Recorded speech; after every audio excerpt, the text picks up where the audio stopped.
这应该是世界上最绝望的死亡方式了。5名潜水员在进行石油管道的维护工作时，不慎被一股巨大的吸力卷入到了直径为30英寸的细长管道中。在这里不仅伸手不见五指，周围还充满了石油。好在这个管道是弯曲的，他们所处的位置还有些许的呼吸空间。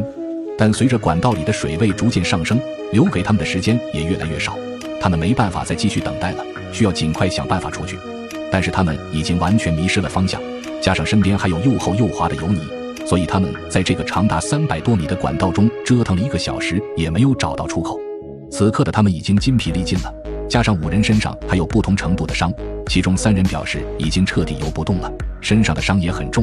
于是重任就交到了伤势较轻的克里斯和卡奇姆2人身上，他们也保证了如果出去了会尽快找来救援。他们屏住呼吸继续前行，幸运的是他们来到了立管附近的第2个气穴，同时还发现了被卷进来的2个氧气瓶，这让他们欣喜若狂。他们几乎用尽了2个氧气瓶，穿过了下一个阶段。这时候卡奇姆的伤势越来越严重，已经无法动弹了，只能等待救援。他把仅剩的1点氧气给了克里斯，希望他能逃出管道，找来救援。克里斯别无选择，只能再次向管道尽头游去。就在这时，他突然意识到了一个可怕的事情，管道虽然有2个出口，但只有他们掉下来的那个能出去，另外1个是被封住的。剩余的氧气让他只有这一次选择的机会。似乎过了很久，他带着最后的决心游向管道的末端。即使眼睛被灼伤，身体也因过于疲劳而变得沉重，但他没有放弃。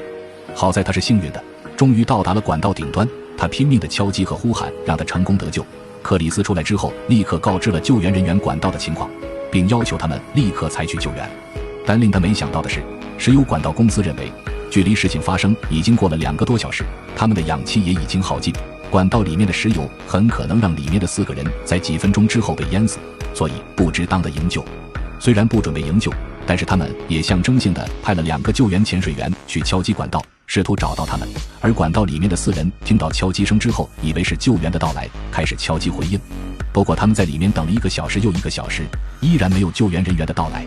随着时间的流逝，管道中的空气变得稀薄，加上令人窒息的油烟和不断上升的海水和二氧化碳，让他们更加绝望。